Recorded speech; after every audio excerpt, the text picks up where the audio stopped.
असली वाला ब्रेन मेरे पास नहीं है, ऐसा रख नहीं सकते ना। असली वाला ब्रेन कैसा रखेंगे, पॉसिबल ही नहीं है ना।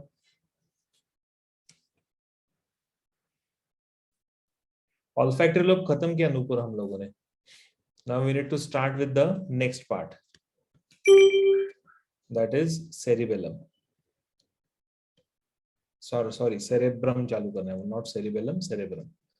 ठीक है, चलो हम लोग ब्रेन के बारे में डिस्कस कर रहे थे, फोर ब्रेन की बात हो रही थी। Forebrain is also known as the prosencephalon. Okay, encephalon is basically the brain, the one which is present inside the cranial cavity, so that's called as the encephalon.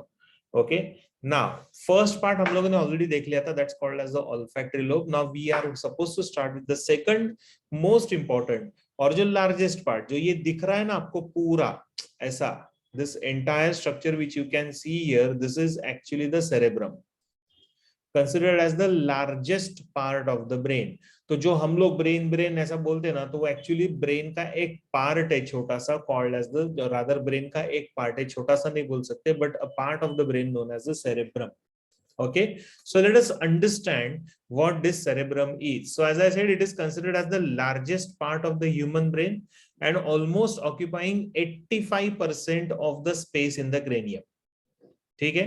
At the same time, if we observe the weight of this particular structure, ठीक है, इसका अगर हम लोग wait देखते हैं, so it is said that the approximate weight is 1350 to 1450 grams.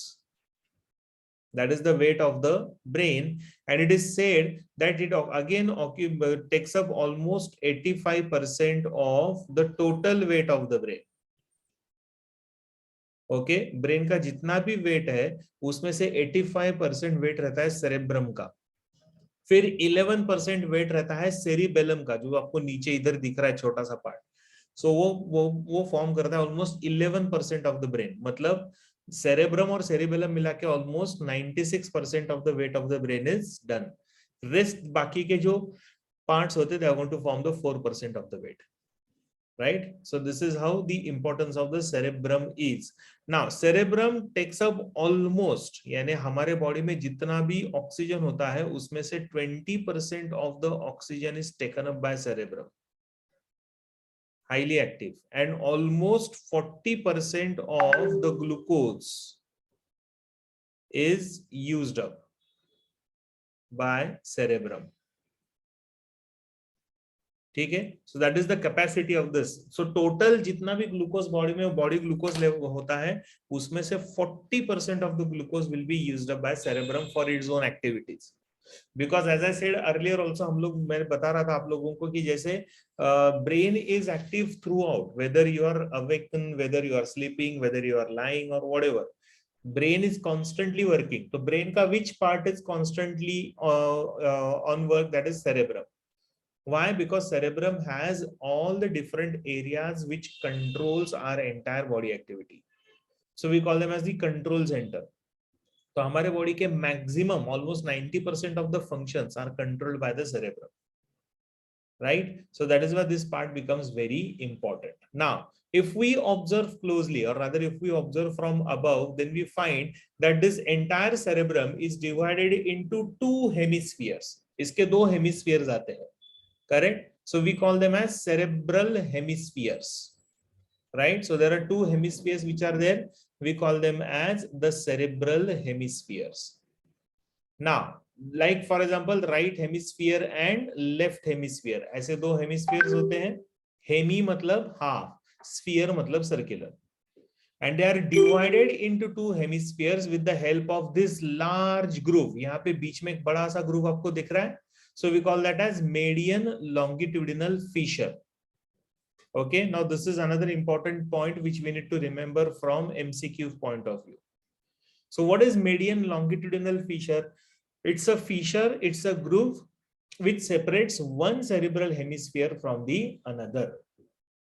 ठीक है, so this is another important mechanism, and because of this longitudinal fissure, the entire cerebrum is divided into right cerebral hemisphere and left cerebral hemisphere. Hemi मतलब half, sphere मतलब round. Okay, half circle. ठीक है, यहां तक ठीक? कुछ doubts difficulties है क्या इसमें? No sir. ओके ना, अभी सवाल ये आता है ना कि दोनों सेरेब्रल हेमिस्फीयर्स अलग है, राइट? तो राइट सेपरेट हुआ है, लेफ्ट सेपरेट हुआ है, but are they completely separate और they are separated only from outside? Obviously has to be separated from outside, from inside they should be connected. अगर दोनों में कनेक्शन नहीं रहेगा तो then the control centers will be affected, so right and left hemisphere will not be able to coordinate with each other. तो उनके coordination के लिए ये दोनों में कनेक्शन होना जरूरी है. Okay, and because of that we find that from inside both the cerebral hemispheres are connected with the help of a band of nerve fibers. तो ये जो पूरा ऐसा बैंड आपको दिख रहा है, ये जो पूरा ऐसा बैंड दिख रहा है ना, so this is the entire band of nerve fibers called as corpus callosum. Okay, corpus का मतलब बॉडी, callosum का मीनिंग आता है bridge. So it's a structure which is forming the bridge or the connection between the right cerebrum and the left cerebrum, and that is how they are both are coordinating with each other. This is a typical characteristics of the mammals, so found only in mammals. Okay, mammalian brain में ही आपको ये corpus callosum मिलता है, बाकी किसी भी brain में आपको ये नहीं मिलेगा. Get in this, a very important structure. So it's the largest commissures which joins the brains, each half of the brain. Okay, so one cerebral hemisphere or right cerebral hemisphere which joined with the left cerebral hemisphere from inside with the help of a largest commissure or a largest band of nerve fibers called as the corpus callosum. अभी इसका reference बहुत बार आएगा, हाँ, बाकी के structures में while we are studying them, तो उनके पोजीशनिंग में और उसमें बहुत बार इसका रेफरेंस आएगा. Is it clear? समझ में आ रहा है सबको? Yes sir. Yes sir. दिख रहे हैं ना सब लोग ये? Yes sir. कमीश्योर का मतलब आता है प्रज्ञा band, the one which communicates, commissure connect करने वाला. हाँ चल, तो ये तो हो गया हमारा एक टिपिकल कॉर्पस कैलोसम ये स्ट्रक्चर. ना, बोथ द सेरिब्रल हेमिस्फीयर, दो हेमिस्फीयर्स है. इफ यू रिमेंबर हम लोगों ने जब वेंट्रिकल्स पढ़ा था तो याद है हम लोगों ने फर्स्ट टू वेंट्रिकल्स पढ़े थे, first ventricle and second ventricle, also known as the lateral ventricle, found where in each cerebral hemisphere. ठीक है, तो a cavity which is filled with the CSF is present in each hemisphere. ये cavity रहता है, so this is known as what, this is called as the ventricle और also called as the paracellar और lateral ventricle. तो देखो कितना बड़ा है ये लैटरल वेंट्रिकल ना, ये ऐसे यहां से शुरू होके पीछे जाके वापस नीचे आ रहा है. So it is like this, ऐसे जाके ऐसे आ रहा है. Such a huge structure, right?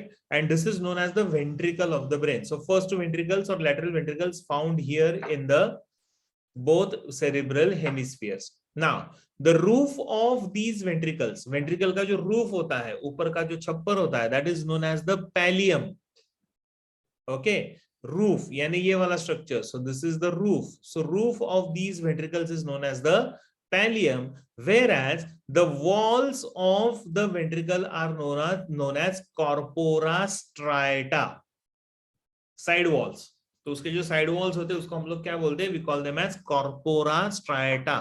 Corpus मतलब बॉडी, स्ट्राइएशंस मतलब strips, bands. So it appears like that. The walls of the ventricle appears as if there are many lines which are present on these walls called as corpora striata, whereas the floor of the ventricle will be known as neopallium. So this is the floor. समझ में आ रहा है? तो floor कहीं तो भी ऐसा नीचे रहेगा like this. तो ये पूरा ऐसा फ्लोर रहेगा. So this floor is formed by what? The floor is basically formed by a structure known as neopallium, or rather floor is called as the neopallium.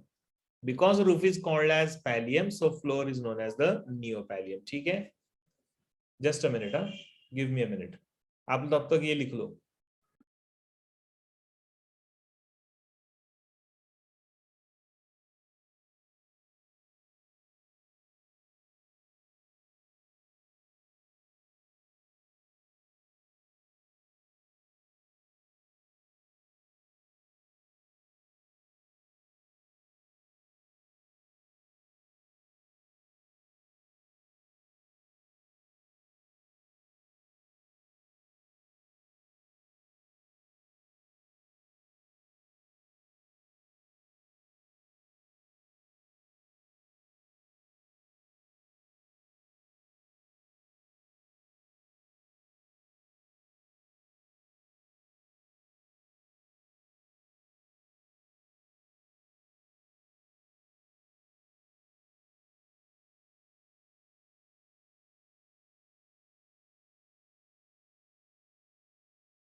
Shall we?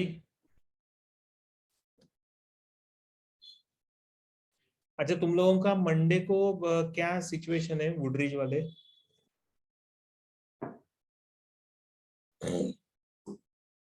Monday Tuesday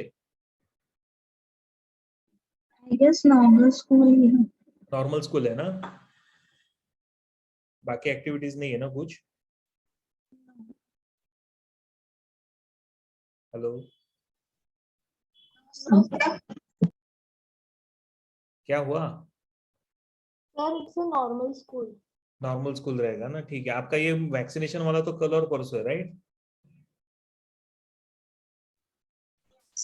तो अभी क्या हो रहा है ना, थोड़ा सा टाइमिंग का इश्यूज आ रहे हैं अमन। I have some important activity between while I am coming to Aurangabad. School activity है मेरा एक for foundation and for 11th and 12th। तो उसमें टाइमिंग के इश्यूज आ रहे हैं, तो that is why I am dropping the idea of coming tomorrow to Aurangabad. Instead I will be coming on Monday and Tuesday. 2 दिन रहूंगा मैं, एक दिन से ज्यादा 2 दिन रहूंगा, क्योंकि कल का ये हो रहा था कि सिर्फ एक ही दिन हो रहा था। अभी मुझे जस्ट फोन कॉल हुआ, तो उस पर फिर मैंने बात किया उनसे, तो दे वर सेइंग कि 2 घंटे के लिए सर औरंगाबाद आओ। ओनली 2 घंटे के लेक्चर के लिए ऑल डे औरंगाबाद आना और वापस नासिक आना would be difficult.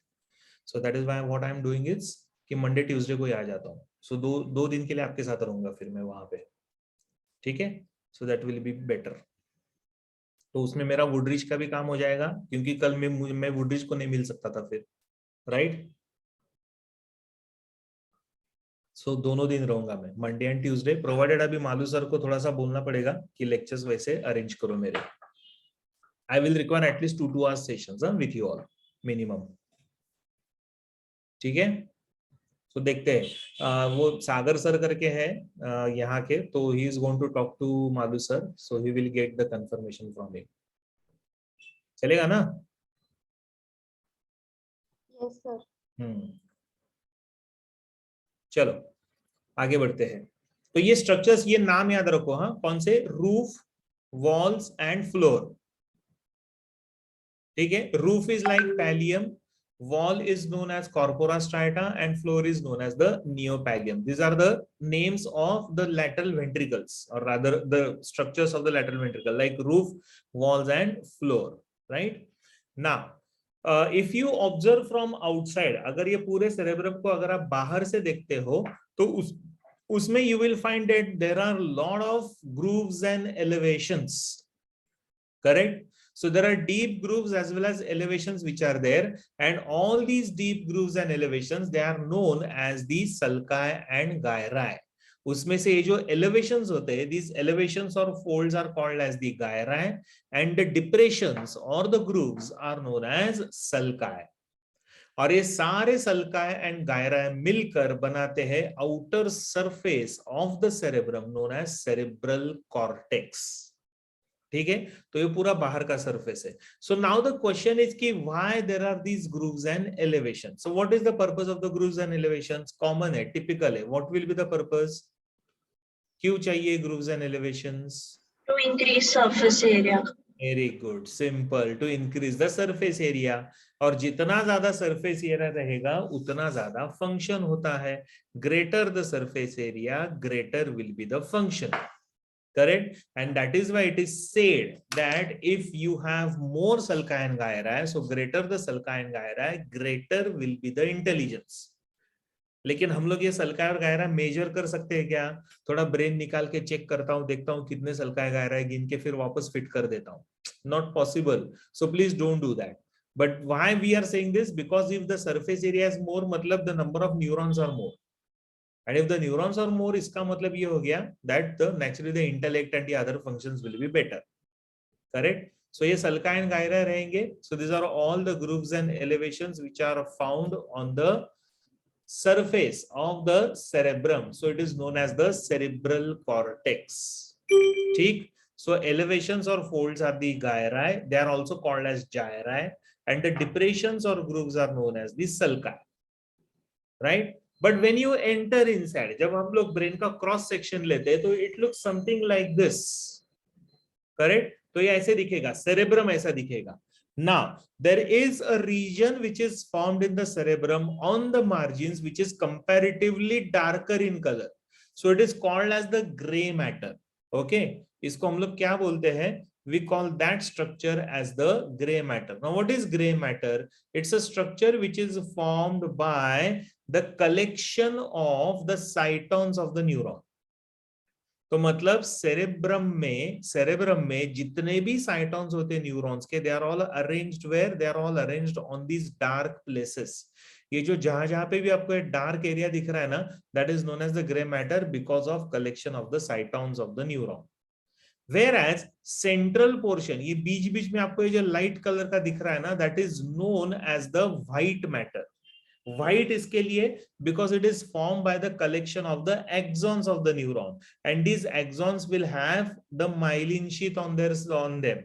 So they are called as the myelinated axons, and because they have the myelin sheath, so naturally that makes that particular color little light, so it appears white क्योंकि myelin sheath is whitish in color.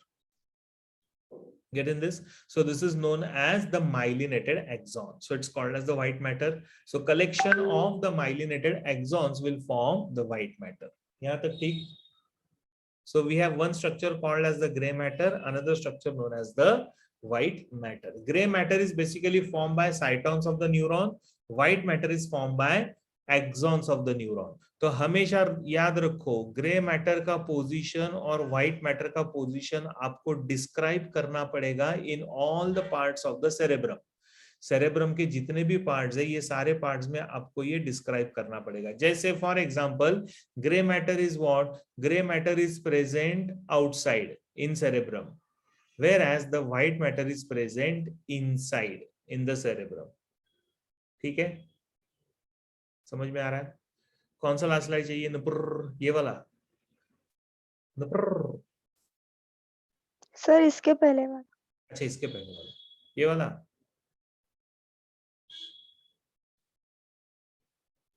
Yes sir, done. आगे बढ़े. Grey matter white matter is clear? Yes sir. Good. ठीक है. Now the masses of grey matter here in the white matter. यहाँ पे अभी देखो ये ग्रे मैटर है, व्हाइट मैटर एक्चुअली, लेकिन उसके बीच बीच में आपको एक ग्रे मैटर दिख रहा है. जैसे यहाँ पे भी ग्रे मैटर दिख रहा है आपको, इधर भी एक छोटा सा ग्रे मैटर दिख रहा है. तो ये जो छोटे छोटे मासेस ऑफ ग्रे मैटर दिख रहे हैं ना, they are all known as the basal nuclei. Very important structure, and all these basal nuclei are responsible for controlling your involuntary activities and actions. तो उनको कंट्रोल करने का काम करेगा बेसल न्यूक्लियाई. ठीक है, so that is why it's going to be important. तो ऐसा बीच बीच में,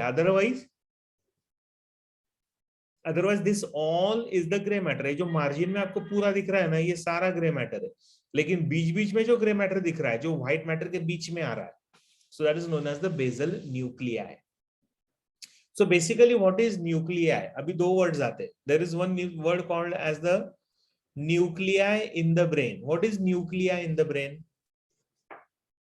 मतलब क्या रहेगा? Nuclei in the brain is nothing but the collection of cytons of neurons in CNS, central nervous system. What are the parts of the central nervous system? That is brain and spinal cord. मतलब brain और spinal cord में अगर collection of साइटॉन्स होता है ऐसा बीच बीच में of the neurons, then we call that as what? Nuclei. But if the same collection of the cytons of the neuron is present in the peripheral nervous system, ऐसा ही अगर पेरिफेरल नर्वस सिस्टम में आएगा तो उसको हम लोग बोलते हैं गैंग्लिया. समझ में आ रहा है? ठीक है, so that is called as the ganglia. So एक रहेगा आपका न्यूक्लियाई, दूसरा रहेगा आपका ganglia. So nuclei is nothing but collection of cytons of the neuron in the CNS, and ganglia is nothing but the collection of cytons of the neuron in the peripheral nervous system. Are you all getting this? Yes or no? हाँ. Yes sir. ठीक है, तो ये एक important information है, ये याद रखना पड़ेगा आपको, जरूरी है. Just write them down.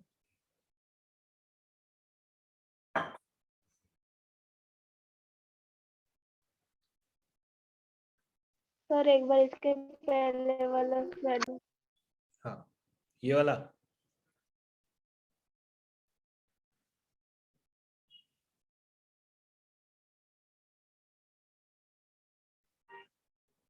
Done sir. ठीक। CNS Pragya is central nervous system, PNS is peripheral nervous system. ये चैप्टर के शुरू में मैंने बताया आपको। सेंट्रल नर्वस सिस्टम के दो parts, brain and spinal cord. Peripheral nervous system के दो पार्ट्स कौन कौन से?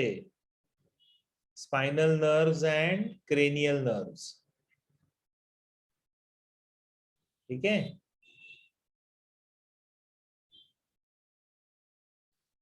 चलो, सो ये हो गया हमारा एक important structure of the cerebrum, right ना।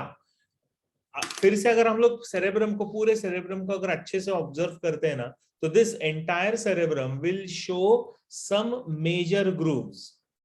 ये सेरेब्रम के अंदर ना कुछ ऐसे मेजर ग्रूव्स आते हैं, एंड दीज 3 मेजर ग्रूव्स और डीप फिशर्स, ठीक है, डीप एंड वाइड सल्काई और deep and wide fissures will divide this entire cerebrum into 4 lobes.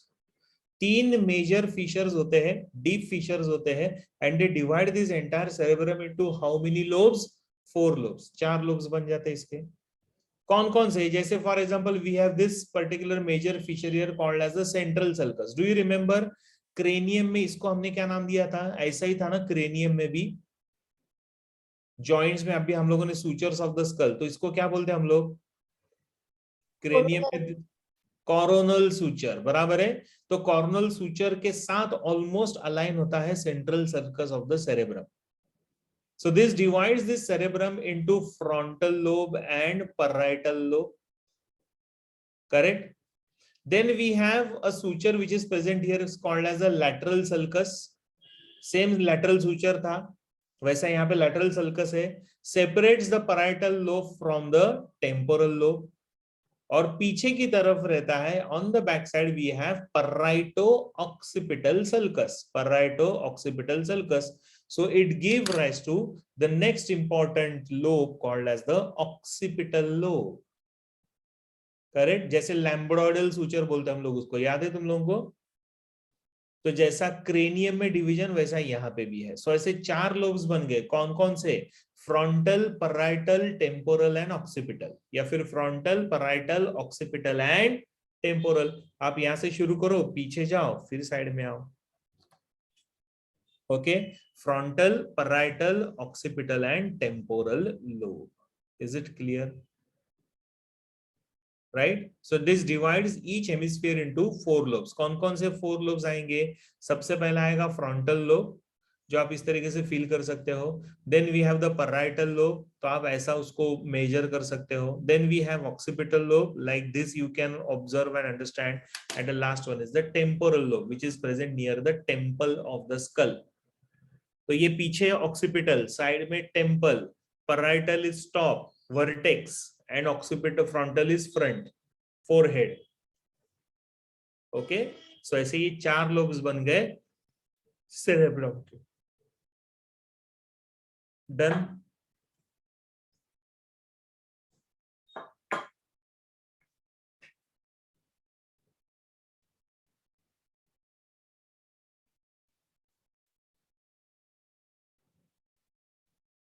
कुछ डाउट्स इसमें? लास्ट स्लाइड, ये लास्ट स्लाइड है.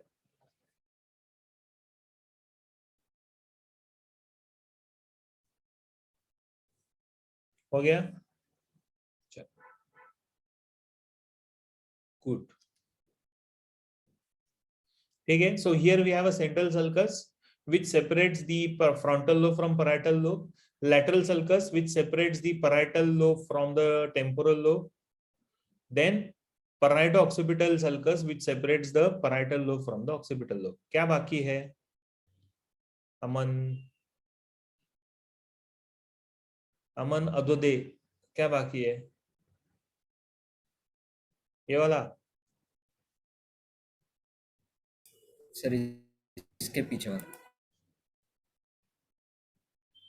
This one? Yes sir.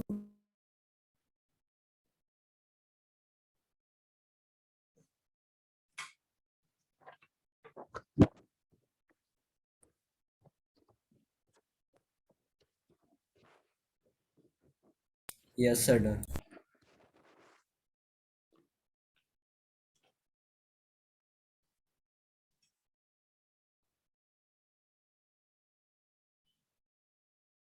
Done. चल, तो ये सल्कस हो गए। और between the, so this is central sulcus is between frontal and parietal lobe, lateral sulcus is in between the parietal and temporal lobe, and parieto-occipital sulcus is present between the parietal and occipital lobe. ठीक है, sulcus इधर हम लोग sulcus बोलते हैं, वहां पे sutures नाम दिया है, करेक्ट। क्रेनियम का जो जॉइंट बना है तो उसको सूचर्स नाम दिया है, इधर इसको हम लोग सल्कस बोलते हैं। Why sulcus? Because these are the grooves, ये सारे ग्रूव्स है इसके लिए। ठीक, any doubts, anything which you want to ask? आगे बढ़ते हैं, चलो गुड। ना अब ये वापस उन्होंने वही दिया है, so which is this sulcus, can you identify? ये टाइम पास है। Lateral sulcus. lateral sulcus, very good. Which one is this sulcus? Central sulcus. Central sulcus. Central sulcus, very good. Which one is this sulcus? Parieto. Parietal sulcus. parieto-occipital sulcus, ठीक है। so this is parieto-occipital sulcus, वही lobes रहेंगे। so this is which lobe? Parietal lobe. parietal lobe, very good. Which is this lobe? Occipital lobe. Occipital lobe. occipital. Which is this lobe? Temporal lobe. Temporal lobe. Frontal lobe. And which one is this lobe? Frontal lobe. Frontal lobe, correct. Frontal lobe रहता है forehead पे, okay. अभी ना ये तो हो गया एक सेरेब्रम का बेसिक इंफॉर्मेशन कि सेरेब्रम क्या होता है, कैसे होता है, इंटरनली उसके स्ट्रक्चर्स क्या होते हैं, दैट वी हैव स्टडीड। सल्काय गायरा सब हो गया। अभी हम लोगों को देखना है कि सेरेब्रम का काम क्या होता है। Now, as we all know that this entire cerebrum is divided into 4 different lobes with the help of 3 major grooves. So the function of the cerebrum is decided or understood with respect to the lobes.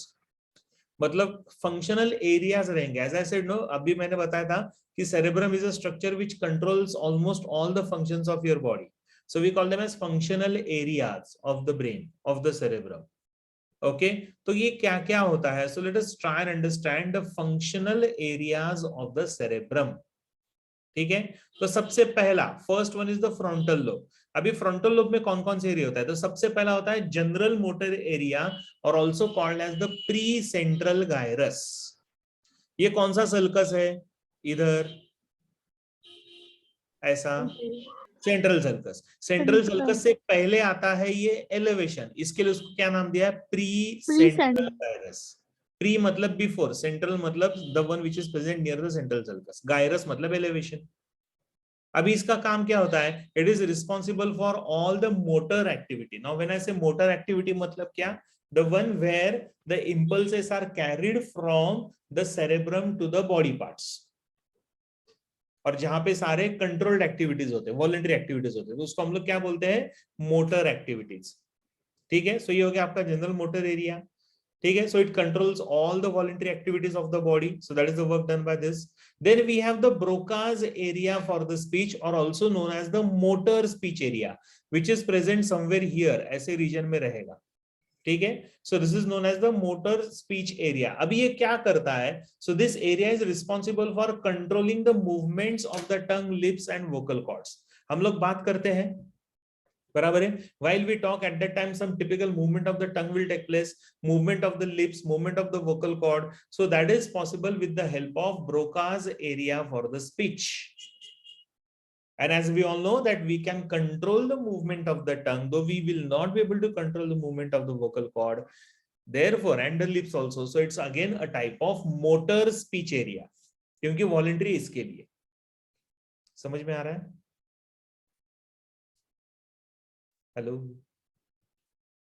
Yes, sir. ठीक है,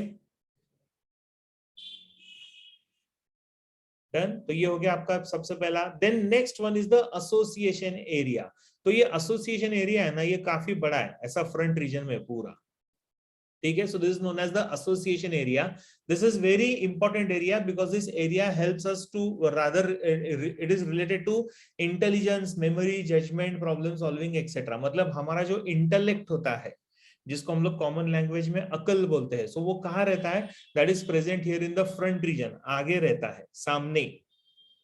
ठीक है, हम लोग जब बोलते हैं ना, क्या तुझे दिमाग नहीं है, तुझे अकल नहीं है, क्या, तब हम लोग साइड में ऐसे उंगली करते, क्रैक है वो, पागल हो गया, ऐसा हम लोग दिखाते। लेकिन अकल किधर होती है?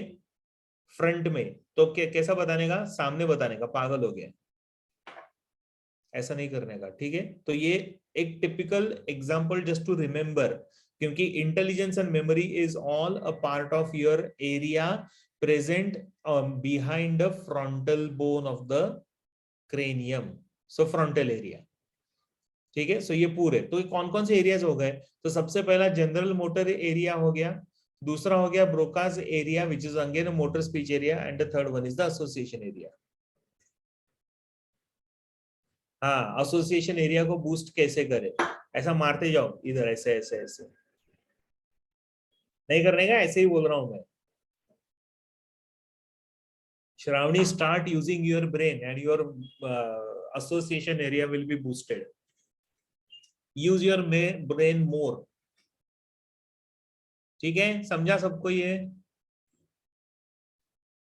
Hello, good morning. सो गए क्या सब लोग? ये सब लिखा ना, जनरल मोटर एरिया का काम क्या होता है? Voluntary movements. ब्रोकाज एरिया क्या करता है? Responsible for movement of vocal cords, then the movement of the tongue and the lips while talking, बात करते समय। And association area is basically area for intelligence and memory, right? कौन से clouds बताऊं नुपुर? ये देखो, ये पहला क्लाउड है, जनरल मोटर एरिया का क्लाउड हो गया ना। उसके बाद ब्रोकाज एरिया का क्लाउड डन।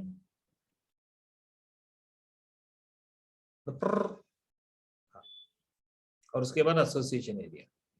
ठीक है, Yes, sir. गुड। चलो, now comes the parietal lobe. अभी थोड़ा ऊपर जाते हैं, पैराइटल लोब वर्टेक्स बोलते हैं हम लोग उसको। ठीक है, अभी इसमें क्या रहता है? तो इसमें रहता है जनरल सेंसरी एरिया, मतलब प्री मोटर एरिया अगर इधर रहेगा लाइक दिस, तो जनरल सेंसरी एरिया रहता है ऐसा लाइक दिस, और ये दोनों के बीच में यहाँ पे है आपका सेंट्रल सल्कस। ठीक है, no don't draw anything, but then थोड़ा सा डायग्रामेटिकली आप रिप्रेजेंट भी कर सकते हो इफ यू वांट टू, लेकिन अभी फिलहाल तो पॉइंट पॉइंट लिख लो। हेडिंग दे दो पैराइटल लोब। पैराइटल लोब का फंक्शनल एरिया आता है general sensory area which is somewhere here in this region. ठीक है, so it is basically responsible for what? It is responsible for pain, pressure, touch and temperature, PPTT, ऐसा याद रख सकते हो। So it is basically responsible for pain, pressure, touch and temperature. So that is the general sensory area. Then we have, अच्छा इधर ना general sensory area के साथ साथ then we also have sensory speech area, ये भी रहेगा यहाँ पे। ठीक है, somewhere here in this region, तो पीछे वाले रीजन में somewhere here we are going to have the sensory speech area also.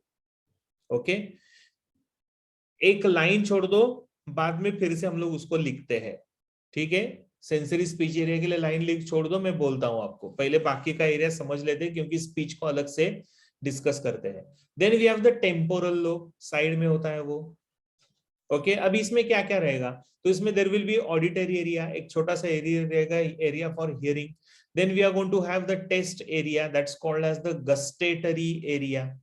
ठीक है, टेस्ट एरिया को हम लोग बोलते हैं, sorry olfaction area, sorry gustatory area for the taste, gustatory area.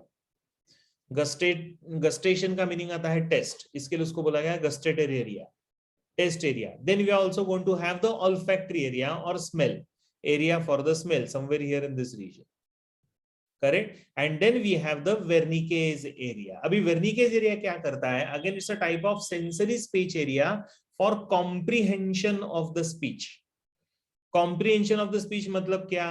कहां पे क्या कैसे बात करनी है, उसके लिए कौन सा एरिया काम में आता है? Sensory speech area. Where and how to talk, how to comprehend the sentence, है ना, so that it will be correct. ताकि मैं जब बात करूंगा तो उसका मीनिंग नहीं बदलना चाहिए। समझ में आ रहा है? तो उसको हम लोग बोलते हैं sensory speech area. Are you getting this? And now there is an area somewhere here in this region in the parietal lobe, also known as the sensory speech area, but in parietal lobe. तो ये क्या काम करता है? This area in the parietal lobe will help us to understand the speech. सामने वाला जो बात कर रहा है, सामने वाला जो डिस्कस कर रहा है या जो भी होता है, so that all will be understood, उसको समझने के लिए we have this particular area, that is sensory speech area in parietal lobe. मैंने बोला था ना आपको लाइन छोड़ के रखो। सेम नहीं है बेटा, दोनों का फंक्शन अलग है। अमन, ये वाला जो पैराइटल लोब का जो सेंसरी स्पीच एरिया है वो that will help you to understand speech. जो मैं बात कर रहा हूं वो समझने के लिए sensory speech area of the parietal lobe. बात करने के बाद, सुनने के बाद बात करने के लिए जो एरिया लगता है that is present in the temporal lobe. ठीक है, the one which helps us to comprehend the speech. समझ में आ रहा है? तो मैंने बात किया, आपने सुना और समझा, वो किसने किया? सेंसरी स्पीच एरिया और sensory speech area of the parietal lobe. फिर वो सुनने के बाद आपने बात करना चालू किया, तो वो किसने किया?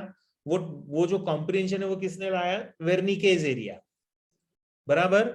और वेर्निकेज एरिया ने क्या किया? वेर्निकेज एरिया हेल्प रादर, जब कॉम्प्रिहेंशन की बात आई तो मुझे अगर प्रोनाउंस करना है तो वोकल कॉर्ड का मूवमेंट होना चाहिए, लिप का मूवमेंट होना है, टंग का मूवमेंट होना चाहिए, तो वो कौन कर रहा है? So that is done by, yes, motor speech area. समझ में आ रहा है? यस और नो? Yes sir.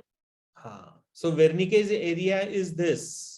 कोई तो भी मुझे पूछ रहा है, प्रज्ञा, वेर्निकेज एरिया ऊपर लिखा है देख, sensory speech area for comprehension of the speech. ठीक है, सो कौन कौन से देखो, जैसे for example somebody is talking, मैं बात कर रहा हूं तो सबसे पहले it will be received by whom? The sound senses will be received by the ear. Ear will transmit that particular sound into an impulse. This impulse will go to what? This impulse will go to the sensory speech area of parietal lobe. Correct? Where this will help us to understand, समझ में आएगा कि क्या बोल रहा है ये। Correct? ये बोलने के बाद I need to give reply, मतलब मुझे कॉम्प्रिहेंशन करना पड़ेगा, मुझे सेंटेंस फॉर्म करने पड़ेंगे। तो मतलब who will get stimulated? It will be stimulated, the Wernicke's area will be stimulated. Okay, Wernicke's area. So Wernicke's area will help in what? Comprehension, ताकि मुझे अभी समझ में आएगा कि मुझे अभी क्या बात करनी है। लेकिन जब मैं एक्चुअल बात करता हूं तो उस टाइम पे मूवमेंट इज प्रोड्यूस्ड बाय हूं? Movement is produced by the motor speech area. Correct? So because of the stimulation of the motor speech area, movement of the tongue, movement of the lips, movement of the vocal cord will take place and thus the sound will be produced. समझा? Yes sir. और बाकी जो मैं बात कर रहा हूं उसको याद रखने के लिए कौन सा एरिया रहेगा? Association area. Very good, association area, that's a area for memory, तो वहां पे रहेगा वो मेमोरी में। ठीक है, चलो ये हो गया हमारा टिपिकल स्पीच से रिलेटेड। And the last lobe is the occipital lobe, that has only one area for you to learn, that is visual reflex. ठीक है, visual sensory and association area. So sense of vision, तो वो जो typical 3 dimensional vision होता है ना, 3D vision है ना हमारा, सो that is produced because of this area. So visual association for perception, analysis and storing information obtained by the site. तो पहले तो सेंस ऑफ विजन मतलब दिखने में काम में आएगा, 3D विजन, हमारा जो 3 dimensional vision, it is because of this area. Plus this area is also responsible for visual association, यानी जो हम लोग देखते हैं उसको याद रखने में काम में आएगा ये। लेकिन याद कौन रखेगा? Whatever I have seen, I am remembering. Who is going to help us to remember again? Association area. समझा? ठीक है. So these are all the typical areas of the cerebrum, functional areas of the brain or cerebrum. ठीक? Sir, can you show last slide, please? यही तो last slide है. Sir, इसके पहले वाला. अच्छा, इसके पहले वाला, ये वाला. Yes, sir. Done, sir. Thank you. सब लोग बराबर लिख रहे हैं ना? ये बहुत इंपॉर्टेंट है सारा पार्ट. 4 अलग अलग एरियाज, उनके अलग अलग फंक्शंस, एमसीक्यूज में आते हैं इसके ऊपर क्वेश्चंस. ठीक है.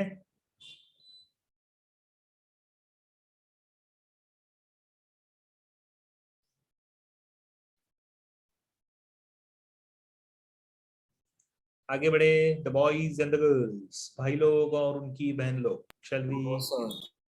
Okay, done. तो ये हो गया हमारा सेरेब्रम. अभी आता है नेक्स्ट पार्ट. क्या नो सर? अच्छा, लिख लिख. मैंने सुना हो सर. तू बोला नो, मैं सुना हो.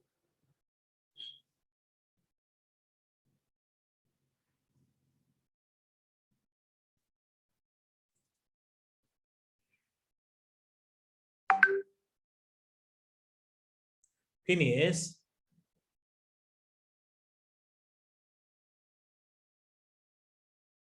Done, sir.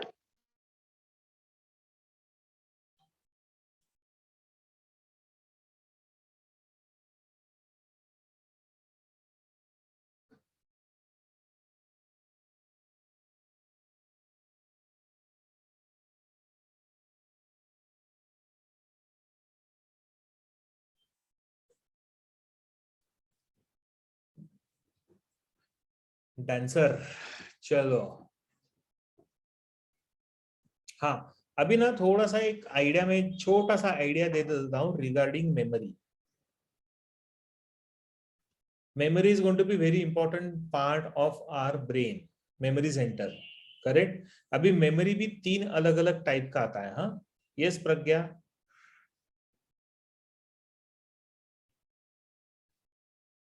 क्या हो गया इसको? कुछ नहीं. अच्छा, मेमोरी भी 3 अलग अलग टाइप के आता है. कौन सा? तो सबसे आपने देखा होगा ना. Can anyone tell me what are the types of memories? कुछ idea? Is it short-term memory, long-term memory, sensory memory? Okay, चलो, very good. Short term memory, long term memory and Sensory. Sensory. Yes, sensory memory. ये क्या होता है? Memory due to senses. Like, सबसे पहले the memory goes in senses, then it goes into the brain ऐसा कुछ. अच्छा, ओके. थोड़ा सा आई डोंट नो, ये थोड़ा सा अलग बोल रहे हैं आप, लेकिन 2 तो बराबर आए आपके. कौन से? Short term memory and long term memory. लेकिन आपने देखा होगा, सी whenever we are walking on the road or we are traveling, और या फिर हम लोग बाहर जाते हैं, रोज जाते हैं, बराबर है, एवरी टाइम, यस और no? we are sitting in our window, we are sitting in our gallery and then we are observing things. जो अभी सानिका जो बोल रही थी वो. करेक्ट. अच्छा, हम लोग ऑब्जर्व करते हैं, रास्ते पे जा रहे हैं तो बहुत सारी चीजें हम लोग ऑब्जर्व करते हैं. ऑब्जर्व करने के बाद do we really remember them? No. नहीं ना. लेकिन देखा तो था. Yes. देखा था, इसके लिए मतलब it has become the part of your memory. But that memory was there only for that time. Very good. Temporary. और it is also known as the brisk memory, जिसको अभी सानिका ने नाम दिया सेंसरी मेमोरी, जो आपके शायद साइकोलॉजी में रहेगा. Yes, sir. है ना. सेंसरी मेमोरी बोलते, मतलब टेम्पररी, उसी टाइम के लिए. करेक्ट. आप बहुत सारे गाड़ियों के नंबर्स देखते हो, but do we remember all those numbers? Obviously no ना. हम लोग को सारे नंबर्स को याद रख नहीं सकते, लेकिन नंबर्स दिखते हैं अपने को and then we forget. So meaning that particular number of the vehicle has formed a memory in my brain, but only for that particular time period, and it is washed out. खत्म. Correct. Where as there is one more type of a memory. जैसे मैंने अभी आप लोगों को काफी सारी चीजें पढ़ाई, बहुत सारे चैप्टर्स पढ़ाए. हमारा अभी 11th खत्म हो रहा है, 12th चालू हो जाएगा. You learn so many different things from so many different people. तो हम लोग जब आप सीखते हो, जब आप किसी चीज को सुनते हो, गाने सुनते हो, so basically what is that, while you are listening to them and when you understand them, it forms a part of your memory that is known as the short term memory. Correct. तो जो मैं पढ़ा रहा हूं वो सारा कहां जा रहा है आपका शॉर्ट टर्म मेमोरी में. समझ में आ रहा है. So it is not a part of your long term. मतलब मैंने एक बार पढ़ा दिया, उसके बाद ऐसा जरूरी नहीं कि आपको परमानेंटली याद रहेगा. Right, so it forms the part of your short-term memory, but if you try and recollect all those parts of the short-term memory, and if you go on revising and revising and revising, then this short-term memory will be converted into a long-term memory. जिसको loss हुआ था हमारे mister Aamir Khan को, नहीं, short-term memory का loss हुआ था आमिर खान को ना, in a movie called Ghazni. हाँ. Yeah, so short term is getting converted into a long term memory. तो इसके लिए हम लोग हमेशा बोलते हैं कि रिवाइज करो, रिवाइज करो, रिवाइज करो. क्यों? Because short term memory will get converted into long term memory. अभी देखो ना, हम लोगों को ना, for example if we take the example of songs, है ना. अभी जैसे फॉर एग्जांपल कौन सा अभी मूवी चल रहा है, वो क्या नाम है, वो टेढ़ा करके चलता है ऐसा, पुष्पा. पुष्पा. अब पुष्पा के गाने सबको याद है. छोड़ो हिंदी, मलयालम में भी गाते हैं लोग. ऐसा कैसा रे, जो जिसका language Marathi and like you know Tamil, और तमिल है, तेलुगु है वो, तो तेलुगु में भी गाना चालू कर देते हैं. कोई ओ अंटे आओ आओ आओ कुछ तो भी गाना है, वो तो चालू हो जाते हैं लोग गाना गाना. ऐसे कैसे होता है? देखा, हंस रहे सब लोग. तो वो क्यों होता है? बिकॉज जहां जाओ वहां पे वही गाना चालू रहता है, बराबर, कॉन्स्टेंटली हर जगह पे वही तेलुगु गाना चालू रहेगा या फिर हिंदी गाना चालू रहेगा. इतना ज्यादा कंटिन्यूस कान में जा जाके याद रहेगा आप लोगों को. भले वो वर्ड क्या है, उसका प्रोनाउंसिएशन कैसा है, उसका मीनिंग क्या है, वो कुछ मालूम नहीं है. नुस्ता ओ अंटे वाऊ वाऊ कर रहे हैं हम लोग, पता नहीं उसका मीनिंग क्या आता है, लेकिन फिर भी गाते हैं. right, but why? Because that short term memory is getting converted into long term. लेकिन long term का भी अपना disadvantage होता है.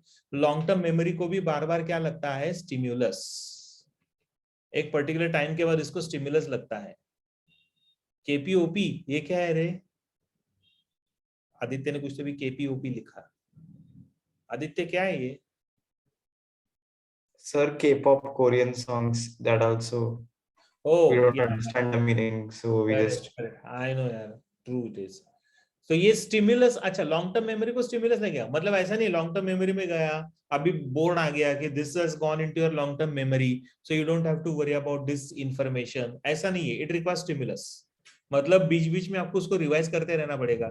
इसके लिए अभी ये वाला पुष्पा का गाना याद है, अभी 2 महीने बाद पुष्पा का गाना हम लोग भूल जाएंगे, क्योंकि तब तक नया गाना आ जाएगा, जो पता नहीं फिर बाद में कौन सा पुष्पा गया, फिर और कोई आएगा, पुष्पा आएगा, व्हाटएवर.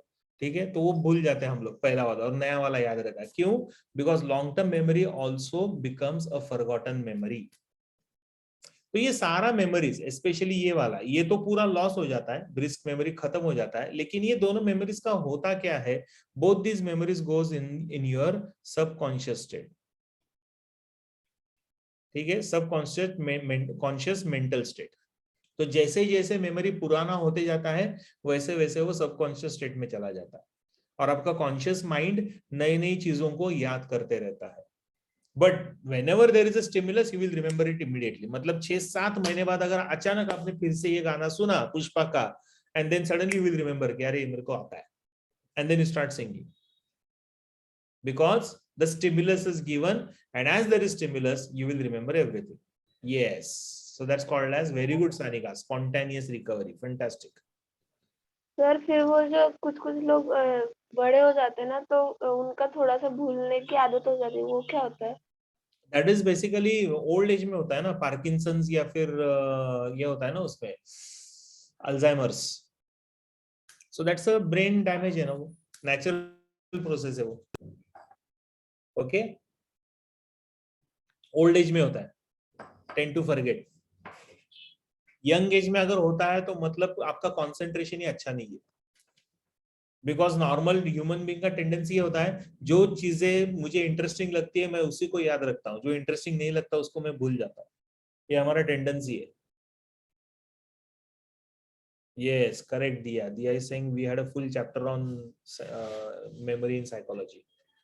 तो बराबर बता रहा हूं ना मैं सब, दिया।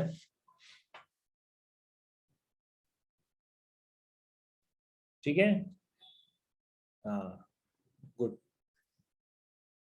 चलो आगे बढ़े,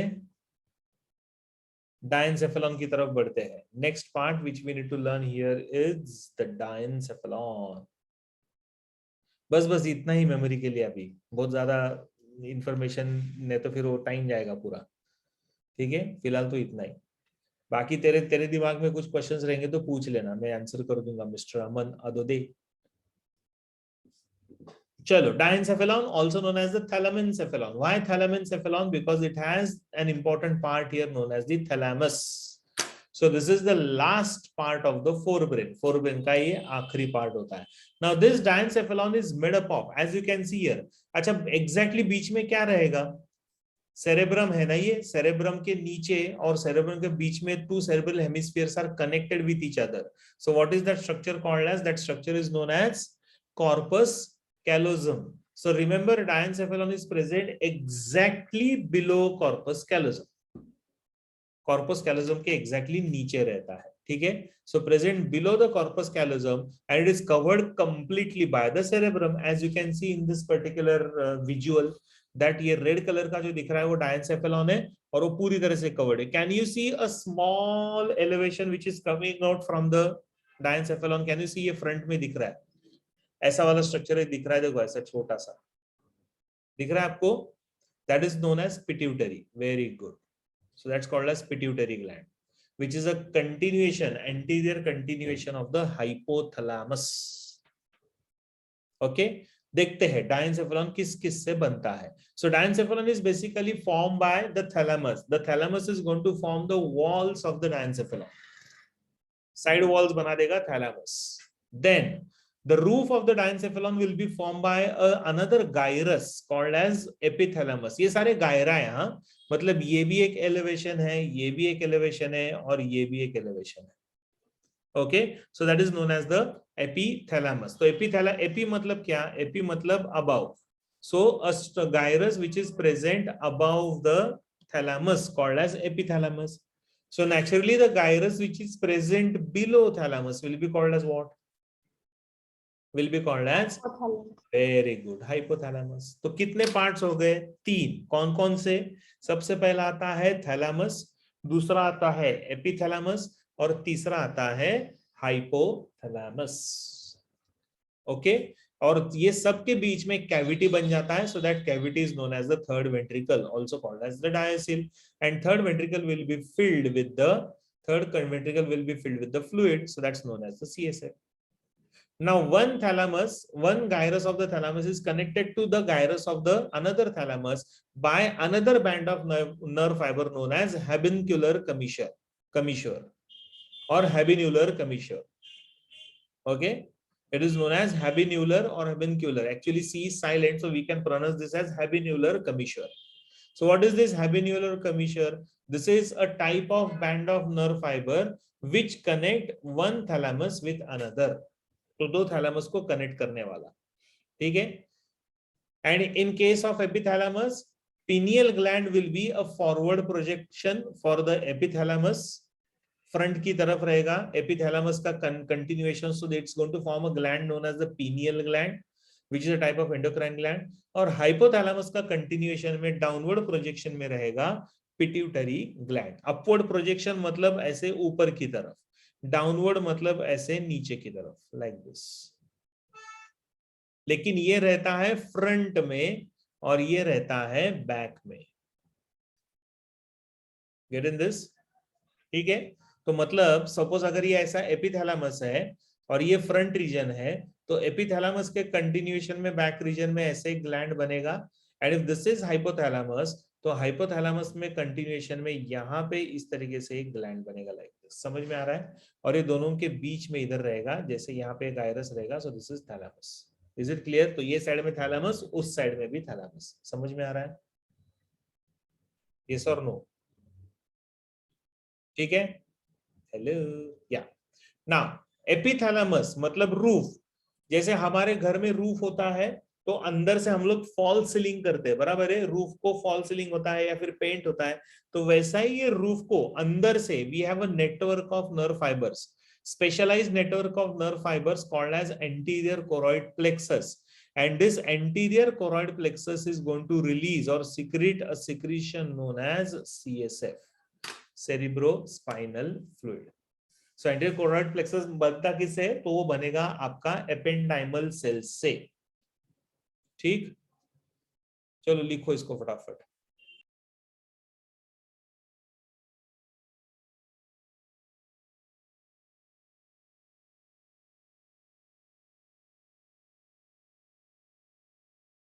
मैं 2 मिनट में आ रहा हूँ। In the mean time you just right it down.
Hello,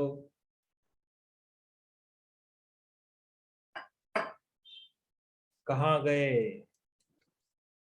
चलो आगे बढ़े, थोड़ा ध्यान दो अभी इधर, फटाफट डायनसेफेलॉन खत्म करना है आज अपने को, और आगे का भी पार्ट अगर टाइम मिलेगा, प्रॉब्लम नहीं है, बहुत सारा टाइम है। मेरे ख्याल से आज ब्रेन का मेजर पार्ट खत्म हो जाना चाहिए ना। अभी जैसे मैंने बताया था, pineal gland is going to be upward projection here, okay. Again endocrine gland producing different types of hormones. तो ये दो हार्मोन्स प्रोड्यूस करता है, कौन सा? One is the serotonin and the other one is melatonin. अभी सीरोटोनिन का काम क्या होता है? तो serotonin is majorly responsible for vasoconstriction. Vasoconstriction का मतलब आता है ब्लड वेसल्स को कॉन्स्ट्रिक्ट करना, ठीक है। So it helps in what? It helps in vasoconstriction, ठीक है। At the same time it also helps in maintaining the metabolic activities.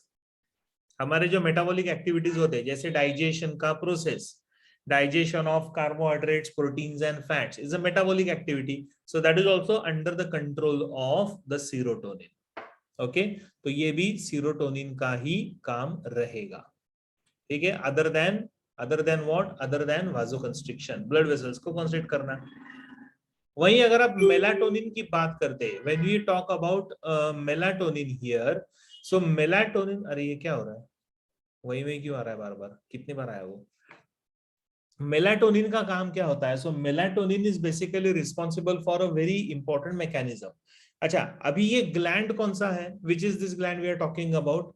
We are talking about a gland known as the pineal gland, बराबर है ना। What is the function of the melatonin? जैसे we have a natural tendency, I am talking about normal individual and not the abnormal ones. Normally in all the human beings we observe that we have a natural tendency to go to sleep during night time and we remain awake during daytime, ठीक है। हमारे यहाँ हमारे batch में ऐसे बहुत सारे लोग रहेंगे जो उल्टा काम करते हैं कि दिन में सोते और रात को जागते हैं, तो they are not normal, they are all abnormal. Human beings नहीं है वो है हमारे औल, घुबड़, ठीक है। तो वो उनकी बात नहीं कर रहा हूं मैं बात कर रहा हूं नॉर्मल इंडिविजुअल्स में। Normally we have a natural tendency to go to sleep during night time and we remain awake during day time. We call this as what? We call this as circadian rhythm, okay। This is known as circadian, DIAN, this is called as circadian rhythm, and this circadian rhythm is maintained with the help of melatonin, so we call that as biological rhythm, okay, or circadian rhythm, ठीक है। So that is maintained with the help of melatonin.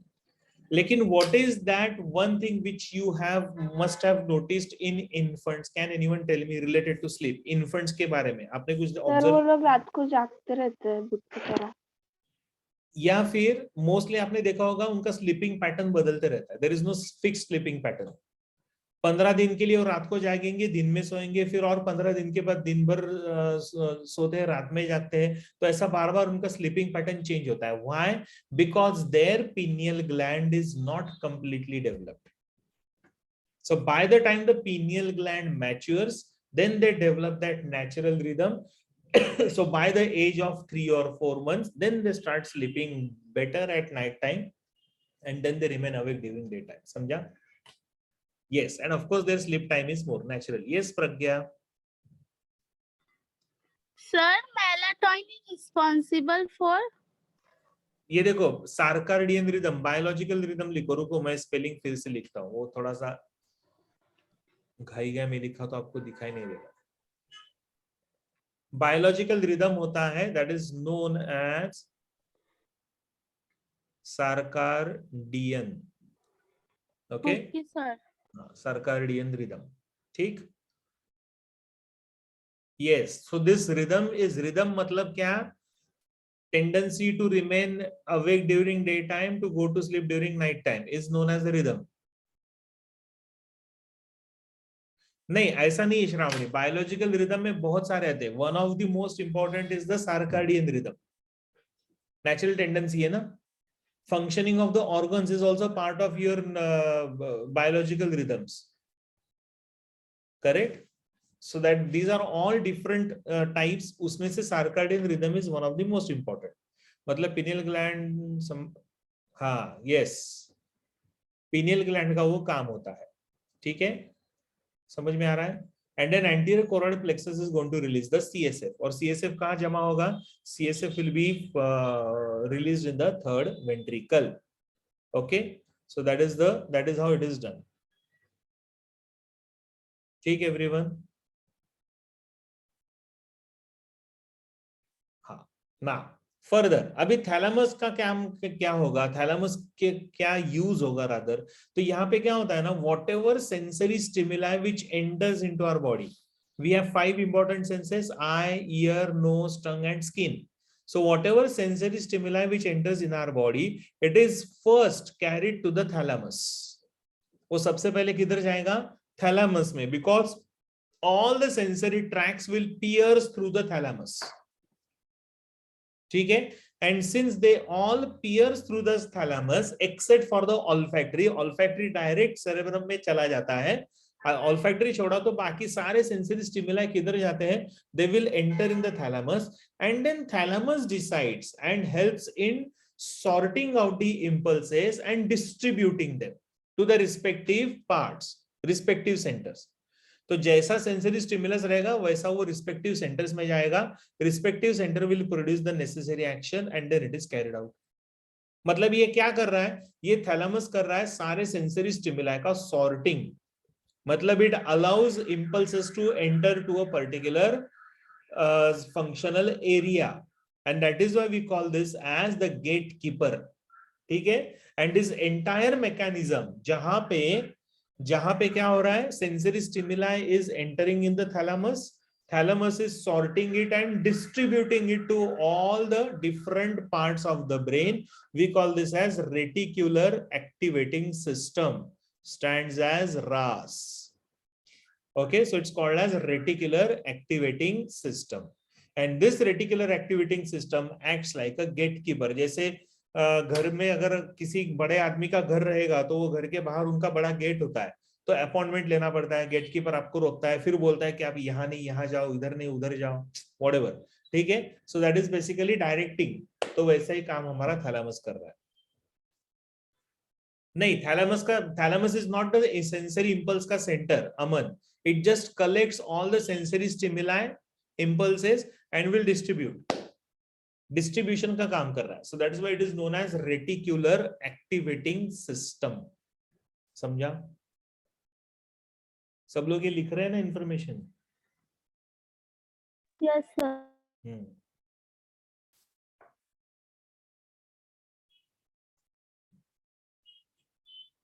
So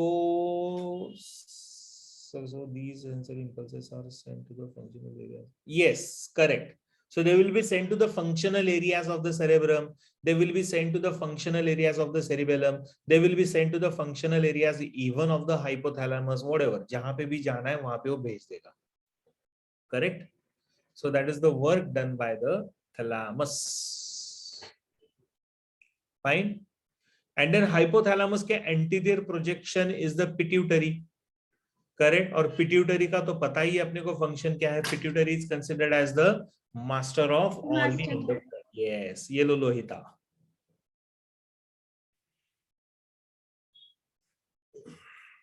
Finished?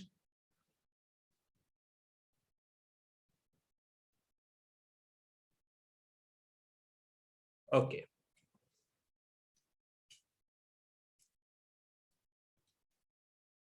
Hypothalamus का anterior continuation is the pituitary. तो वो एक function रहेगा. But what is the function of the hypothalamus? तो hypothalamus में ना ऐसे लास्ट लुड़े एक बार, ये ले लास्ट लुड़े एक बार,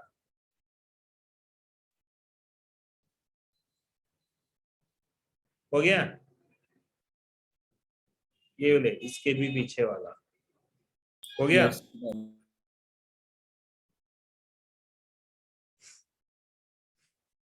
अभी हाइपोथैलेमस का क्या फंक्शन रहेगा? तो hypothalamus basically has all these nuclei. इसके अंदर ऐसे ना बहुत सारे अलग अलग अलग अलग टाइप के न्यूक्लियाई होते हैं, बराबर है. जैसे for example PVN stands for what? PVN stands for paraventricular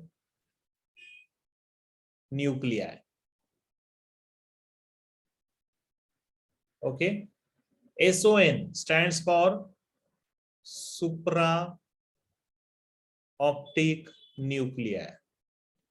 ठीक है. And MNPO stands for median you can say median pre-optic you can say nucleus. Median pre-optic nucleus, that is MNPO. तो ऐसे बहुत सारे छोटे छोटे गायराएं रहेंगे and they are all responsible for what? जैसे for example PVN paraventricular nuclei is known to secrete a secretion or a hormone known as ADH, antidiuretic hormone. And then supraoptic nuclei SON is responsible for secretion of a hormone known as oxytocin. Correct. लेकिन ये दोनों भी hormone जो होते हैं जो यहाँ पे सिक्रेट हो गए, किसने? इसने सिक्रेट किया ऐसे लेकिन ये नर्व आ गया इधर, इसने सिक्रेट किया ऐसे लेकिन ये नर्व आ गया इधर. And this is the posterior lobe of the pituitary. Okay. And this one is the anterior lobe of the pituitary. लेकिन ये सारे स्टिमुलाई किधर आ गए? तो ये सारे हार्मोन जो इन्होंने और इसने सिक्रेट किया वो आ गया किधर? इधर आके जमा हो गया. किसके अंदर? In the posterior lobe of the pituitary gland. So we call the cells as what? मतलब ये ऐसे न्यूरॉन्स है जो क्या सिक्रेट कर रहे हैं? हार्मोन्स ना. इसके लिए न्यूरॉन्स को हम लोग बोलते हैं न्यूरोसिक्रेटरी सेल्स. ठीक है. So this cells are known as the neurosecretory cells. Neuro मतलब न्यूरॉन, सिक्रेटरी मतलब they are going to secrete certain secretions. समझा? समझा क्या रे? Yes, sir. हाँ. Okay.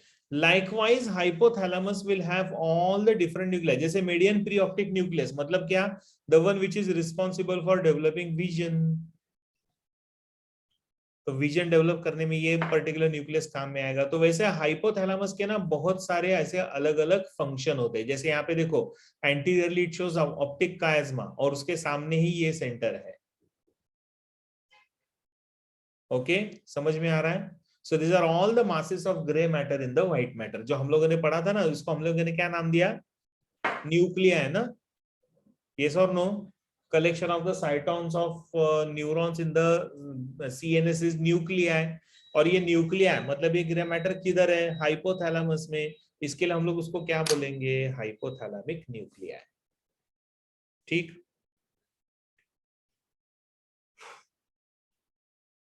आगे बढ़े. सगळे झोपलेत. हेलो. क्या हो गया? सुन्न हो गए सब लोग? इंफॉर्मेशन सुन सुन के बधिर हो गए? बधिर. सर वो लिखा है ना उसके पीछे क्या है? Masses of grey matter in white matter. Nuclei है ना बेटा. अभी मैंने एक्सप्लेन किया ना. न्यूक्लिया मतलब क्या? Collection of cytons of the neuron in the central nervous system. हो गया? Yes, sir. यस. ओके. मैं लिख रहा हूं अमन, बराबर है. सर लिख रहे हैं ऐसा बोल रहा है तो मैं तो लिख रहा हूं. तू क्या कर रहा है?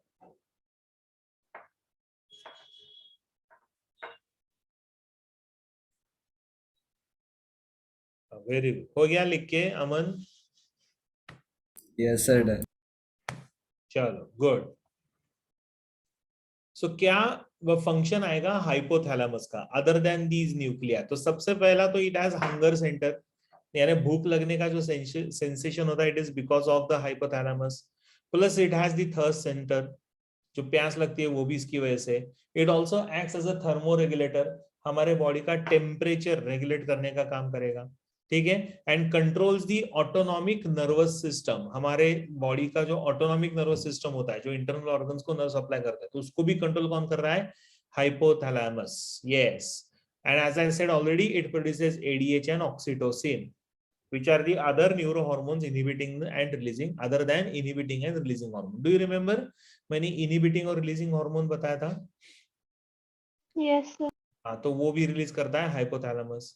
Maintains homeostasis, steady state. ठीक है, it controls the activity of the pituitary and most important acts as a coordinator between the nervous and endocrine system. तो हमारे बॉडी का ये कोऑर्डिनेटर है. So hypothalamus is basically a connecting link and of course most importantly it is also a centre for anger, for से love, for affection, or rather you can say different types of emotions. Okay, so basically it controls all your emotions, hate, jealousy, है ना. तो ये सब कुछ control करने का काम कौन कर रहा है? So this is all done by the hypothalamus. Hypothalamus is single part, actually ये करता है लिम्बिक सिस्टम, LIMBIC, और लिम्बिक सिस्टम का एक पार्ट आता है हाइपोथैलेमस, इसके लिए उसको हम लोग इंक्लूड करते हैं. ठीक, फंक्शंस लिख लो. Yes, amygdala is a part of the limbic system, correct दिया. अमेग्डाला, हिपोकैम्पस, हाइपोथैलेमस, ये सब मिलकर आपका लिम्बिक सिस्टम बनता है.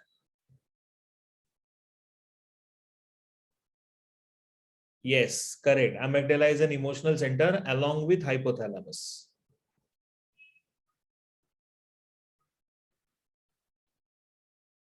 Hippocampus भी पता होगा आपको.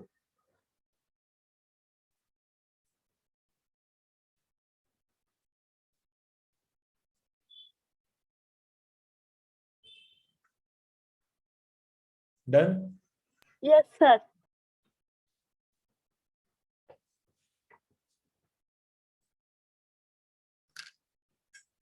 Sure.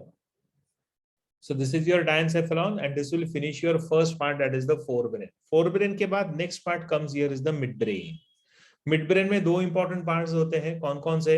तो सबसे पहला अभी now midbrain basically अगर आप देखोगे ना तो midbrain will continue, जैसे यहाँ पे ये वाला जो structure है ना, this one, this is basically diencephalon.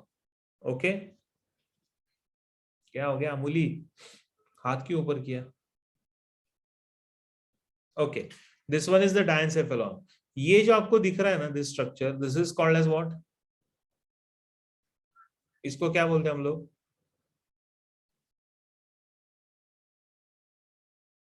Yes, बोलो जल्दी. Band of nerve fibers known as what? नहीं, band of nerve fibers. Corpus callosum. Corpus callosum. बराबर है. So this is known as the corpus callosum. Now if you see here, just below the diencephalon we have a very small portion here. This is known as midbrain. ठीक है, समझ में आ रहा है? Yes, sir. अच्छा, ना ये midbrain है, फिर यहाँ पे नीचे एक स्ट्रक्चर बन गया. This is known as what? This is called as the pons. और pons के बाद यहाँ पे एक स्ट्रक्चर बन गया ऐसा. So this is known as medulla. अब ये तीनों मिलकर एक ऐसा छोटा सा like a stick like structure बना देते हैं. We call that as the brain stem. Okay, we call this as the brain stem, right?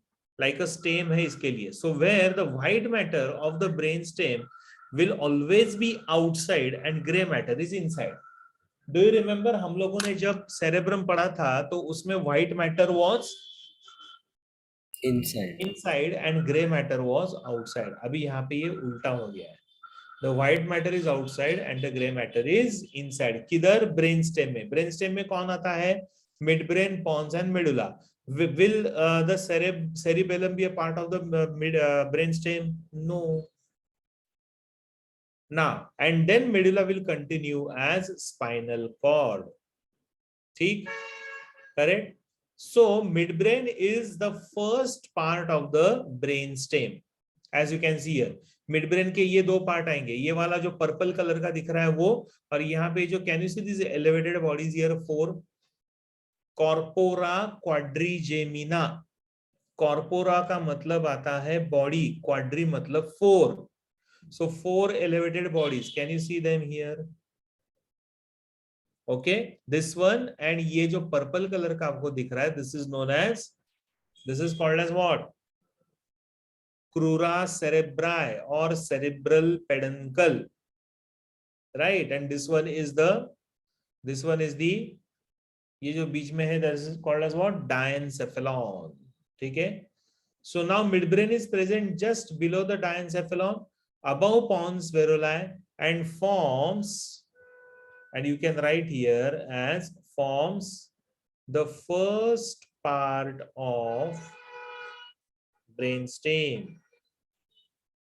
Okay, so they are going to form the first part of the brainstem. समझा? हाँ, अमन उसको पहले optic lobes बोलते थे, लेकिन अभी 4 lobes है ना, तो चारों के चारों ऑप्टिक लोब्स नहीं होते हैं।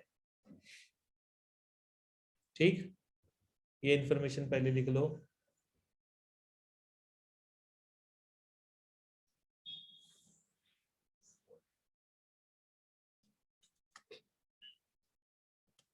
ना मिडब्रेन के 2 अलग अलग पार्ट्स आएंगे, कौन कौन से, जो मैंने अभी आपको बताया। One is known as the crura cerebri और cerebral peduncle, so this is the first part, and the second part which we have is known as the corpora quadrigemina.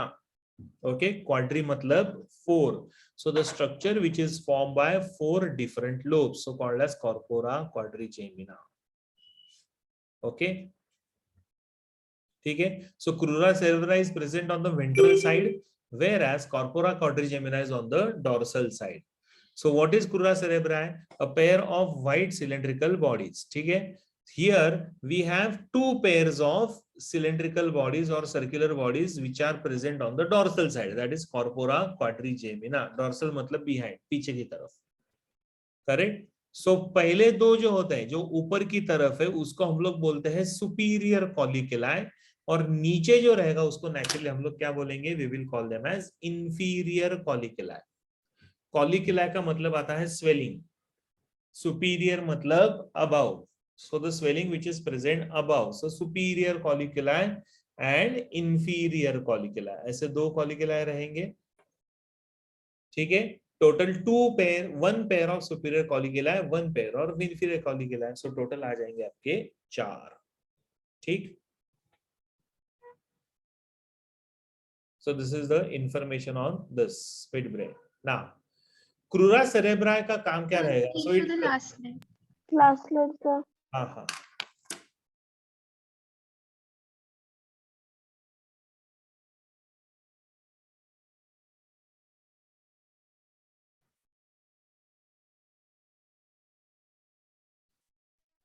Yes, sir.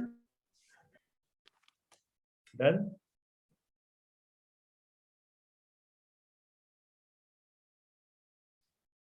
ये वाला सर अमन, Yes, sir. Done.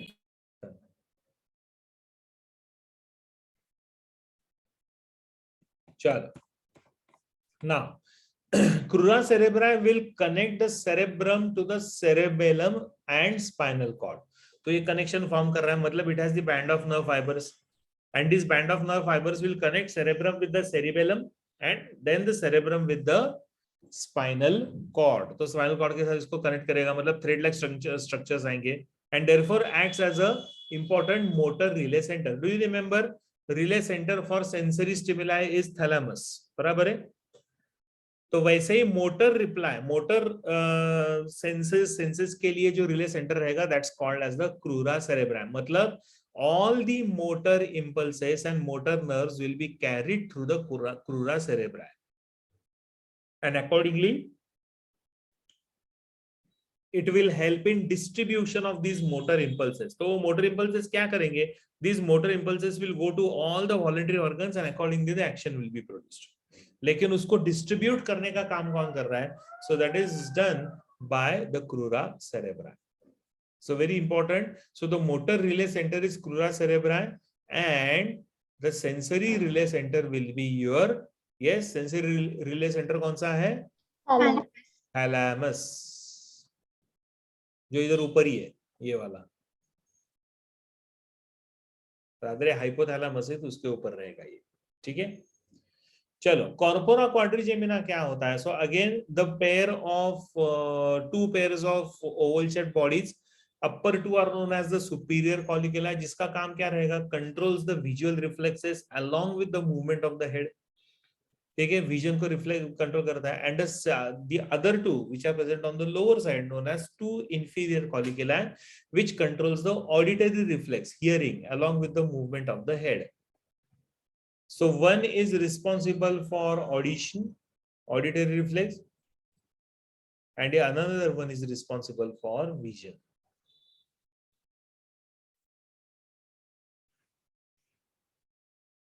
पहले के studies में we had discovered only upper two lobes, इसके लिए उसको बोला गया था ऑप्टिक लोब्स, लेकिन बाद में ऐसा पता चला कि दो लोब्स नहीं है, चार है, upper two and lower two will have a different function, so that is their function, ठीक है, लिख लो इसको।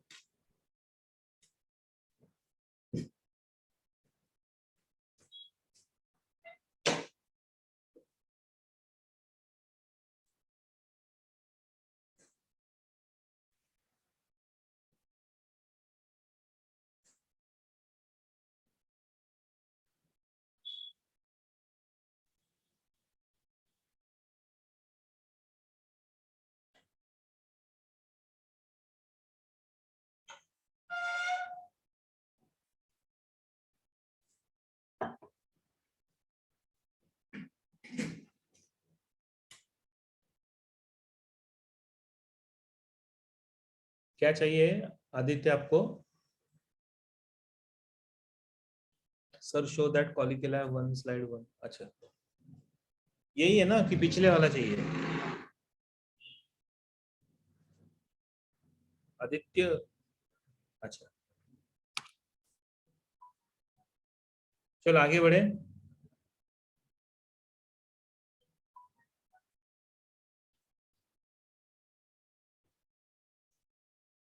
Mid brain is simple to understand. अच्छा, ये जो मिड ब्रेन होता है ना, इसके बीच में से क्या जाएगा? So suppose we have crura cerebri will act as a motor centre. Motor centre इसके लिए मतलब क्या? जो भी सेंसरी स्टिमुला है ब्रेन में जाएगा, brain will take the necessary action, वो एक्शन को कैरी करके ऑर्गन्स तक पहुंचाने का जो काम होता है that is known as the motor reflex, correct. तो वो मोटर एरिया और मोटर सेंसेशन रहेगा। नाउ यहाँ पे क्या होता है? जैसे for example we have the crura cerebri here like this, और यहाँ पे रहता है कॉर्पोरा क्वाड्रिजेमिना लाइक दिस, और ये दोनों के बीच में यहाँ पे रहता है एक छोटा सा डक्ट, तो उसको हम लोग क्या बोलते हैं? We call this as aqueduct of Sylvius, correct, which carries, which connects the third ventricle with the fourth ventricle. समझ में आ रहा है? So that is the work done by this. ठीक है, तो ये हो गया मिड ब्रेन। मिड ब्रेन के बाद आता है last part of the brain that is known as the hindbrain और also known as the rhombencephalon, ठीक है। So it will have 3 different parts. कौन कौन से? सबसे पहला आता है the first part is known as the cerebellum, second part is known as the pons varolii, and the third part is known as the medulla oblongata. मतलब इसमें से हाइंड ब्रेन में से 2 पार्ट जो है वो क्या बनाएंगे ब्रेन का? Yes, very good, Nishita. So they are going to form the brainstem. Fantastic. Pons veruli and medulla, they together will form the brainstem, part of the brainstem. Okay, तो cerebellum थोड़ा सा अलग रहेगा. So let us see one by one. पहले सबसे पहले हम लोग पढ़ते हैं cerebellum, छोटा मेंदु, ठीक है। Position कहाँ पे है? Where it is present in the brain? So basically it is present just below the occipital lobe. ये पूरा सेरेब्रम है ऊपर का, तो ऑक्सीपिटल लोब के नीचे है। Present behind the medulla, correct, and then one of the most important part of the brain. कैसे? So it covers almost 11% of the weight of the brain is because of the cerebellum, right? So ये heavy रहता है comparatively. ठीक? Now, what is its structure? इसका structure कैसा होता है? So as you can see here, there are two lateral lobes called as the cerebellar hemispheres. मतलब इसको भी दो lobes आएंगे, right? Cerebellar hemisphere. जैसे cerebral hemisphere होते हैं, वैसा cerebellar hemispheres. And one median lobe, and that median lobe is known as the vermis. Vermis इसके लिए because it looks like a worm-like structure. थोड़ा सा वर्म जैसा दिखता है, इसके लिए उसको वर्मिस बोला गया है. But the function of this particular lobe is still not known, अभी तक पता नहीं है, but it is very important structure. Okay, as I said, it forms almost 11% of the total weight of the brain and it is the second largest part of the brain. ठीक है, largest being cerebrum, this is second largest. Okay, ठीक है यहां तक. कौन सा last slide चाहिए Sanika? For structure. Yes Pragya, Sir, previous slide. ये वाला. No, sir, starting. Yes. Hmm.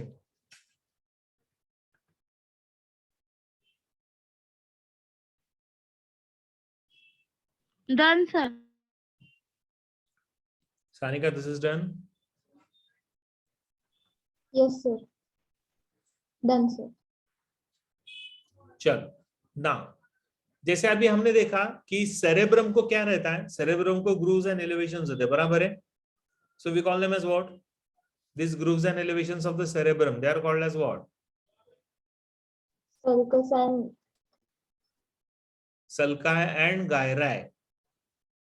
ठीक है, सलकुड नहीं रे, सल्काय एंड गायराय.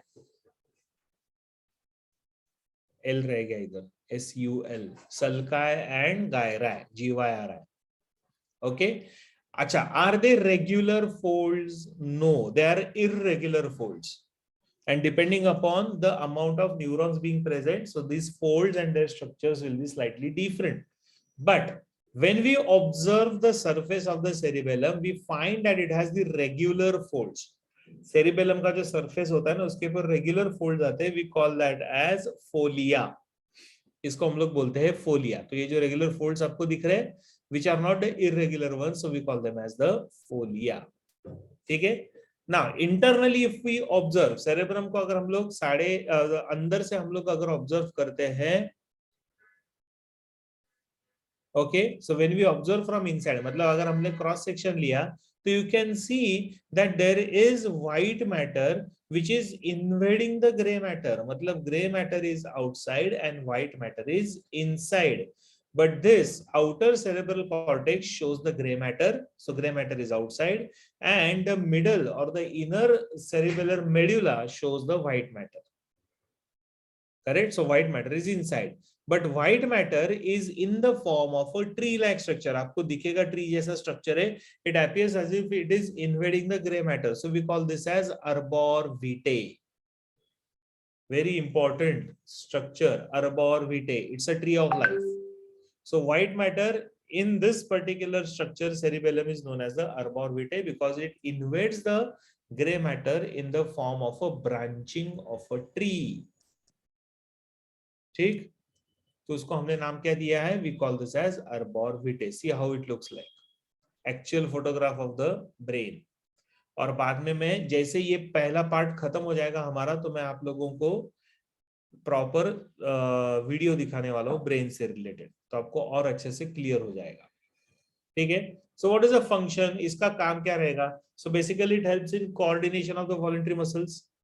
प्रॉपर कोऑर्डिनेशन रहेगा, plus maintains the equilibrium and also helps to develop the motor skills. हमारे जितने भी मोटर स्किल्स है, they are basically developed because of the cerebellum. So that is the work done by the cerebellum. तो जैसे ये सारे coordinated functions है. ठीक है. बैलेंसिंग एक्ट होता है. ओके, बैलेंसिंग एक्ट होता है, तो उसमें भी सेरिबेलम ही आपका काम में आएगा.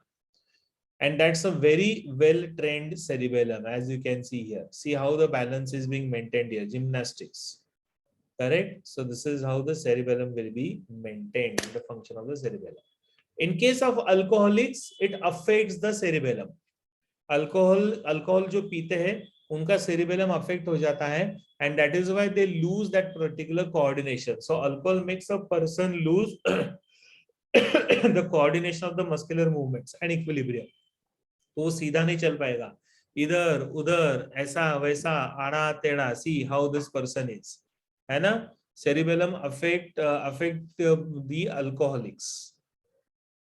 So alcohol is definitely going to affect the cerebellum. See how he is not able to walk also properly. कितना परेशान है बेचारा ये. Correct? So therefore in laws, it is a criminal offense to be driving under the influence of alcohol. Drunk and drive is a punishable act. कौन सा ये वाला? ये फंक्शन है coordination. And alcohol affects the cerebellum. इसके लिए हमारा balancing affect हो जाता है व्हेन हमारा in the sense the person who is drinking alcohol.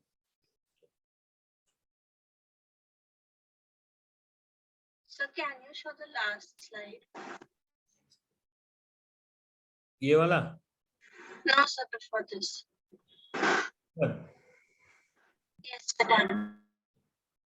Yes, Amuli, I know 4:30 it's again bio and it is mine, so don't worry. Part तो खत्म होने दो, ऐसे एब्रप्टली खत्म नहीं कर सकता हूं मैं किसी चीज को. डन, लिख के हो गया सब ये? Yes, sir. So cerebellum affected by the alcohol. ले अमन, तुझे देखना था ना ये. Done. So this will complete your first part of the hindbrain, that is cerebellum. अभी आता है next part, and that next part is the pons viruli. Continue करना है कि रुकना है? Hello.